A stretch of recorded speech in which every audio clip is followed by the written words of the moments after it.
इतिहास को महसूस करता हुआ उसके पन्नों को टटोलता मेरा सफ़र ले आया है मुझे एक नए किले में।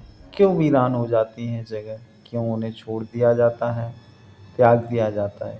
कई जवाब मिले हैं हमें इन सवालों के, और यहाँ तक पहुँचता ये कच्चा रास्ता हमें ये संकेत देता है कि ये किला औरों जैसा तो बिल्कुल नहीं है।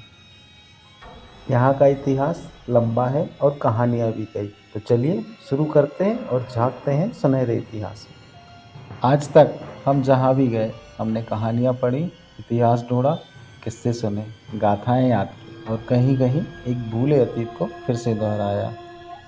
कुछ लोगों का कहना है कि ये किला चंदेलों ने बनवाया, वहीं पे कुछ लोगों का कहना है कि ये गौड़ राजवंश के लोगों ने बनवाया। सैकड़ों ऐसी बातें हैं जिन पे कभी एक राय नहीं हुआ जा सकता।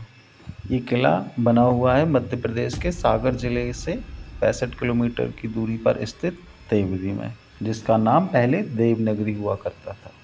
आज भी जिस जगह चल रहा हूँ, किसी ज़माने में राजा महाराजा और उनके सेनापति चला करते थे अपनी नगरी पर निगरानी रखते हुए।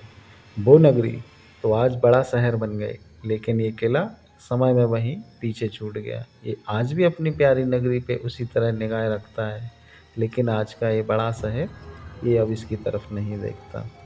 लेकिन क्या आप ये सोच सकते हैं, ये खंडरात जिनसे मैं गुजर रहा हूँ, ये गवाह थे उन घटनाओं के जिन्हें जीकर ये हमेशा हमेशा के लिए अमर होगा। ये किला बना तो है पत्थरों से, पर उसकी नींव गड़ी है सपनों से, आशाओं से। कहने को तो अब यहाँ पे ज़्यादा कुछ नहीं बचा। सुरक्षा की दृष्टि से बनाई गई हर कोने में एक एक मीनार जिसे आप देख सकते हैं। बाकी महल ये सब अतीत के गर्भ में समा गए। पर समय का यही नियम है, जो बना है उसे मिटना होगा। और कुछ जगहों का तो इतिहास भी इतना रोमांचक और दिल दहला देने वाला होता है कि उनके सामने कहानियाँ भी फीकी लगती हैं। अतीत की वो मंजिल जो आज है एकांत का ठिकाना, कैसे भरा रहता होगा ये दरबार, और आज रास्तों ने भी आना छोड़ दिया। एक राज्य जो अपने बलबूते पर उपजा और संपन्न हुआ, जिसने ऐसी कमाल की उपलब्धियां हासिल की, लेकिन आज वो एकांत में खामोश बैठा है। वहीं हम इसके महलों की बात करें तो किसी ज़माने में शानदार इमारतें ज़मीन से उठकर गगन चूमती थीं, और आज इनकी नींव तक सलामत नहीं। काश इन दीवारों से उन यादों को पुरित कर निकाला जा सके, तो न जाने कितने इतिहास और दंत कथाओं का खुलासा हो जाए। क्या हुआ था क्या नहीं, उसकी असलियत सामने आ जाएगी। इस जगह ने जो देखा है, काश वो ये भूमि बता सके। समय के एकांत में बसती हैं कुछ छुपी हुई कहानी। छुपी हुई कहानी इसलिए क्योंकि उस इतिहास को कोई जानने की कोशिश नहीं करता, लेकिन इतिहास को जानना उतना ही महत्वपूर्ण है जितना तब था जब वो किसी का वर्तमान था। मध्य प्रदेश बुंदेला राजाओं की कर्मभूमि। इस पूरे प्रांत में इतिहास के कई बीज बोए गए। कुछ बीजों पर इतिहासकारों ने खिदमत बरसाई और ये राज दरबारों में लिखे तारीख बने। कुछ लोग कलाकारों को भाए जिन्होंने बेल रची उन कहानियों की, जिसे आज भी मध्य प्रदेश के लोग संभाले हुए हैं।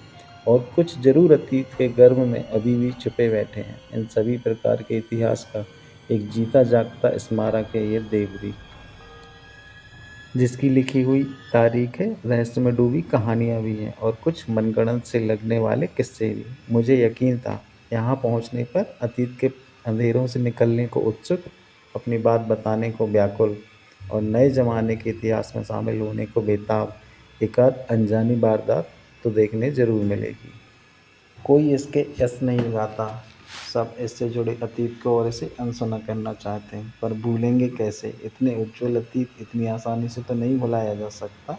उस समृद्धि के कुछ तिनके अभी भी गिरने को तैयार नहीं है। जो लोग भी यहाँ से गुजरे हैं उनके मन में ये बिल्कुल शंका नहीं होगी कि ये जगह एक ज़माने में सबको चकाचौंध कर देती होगी।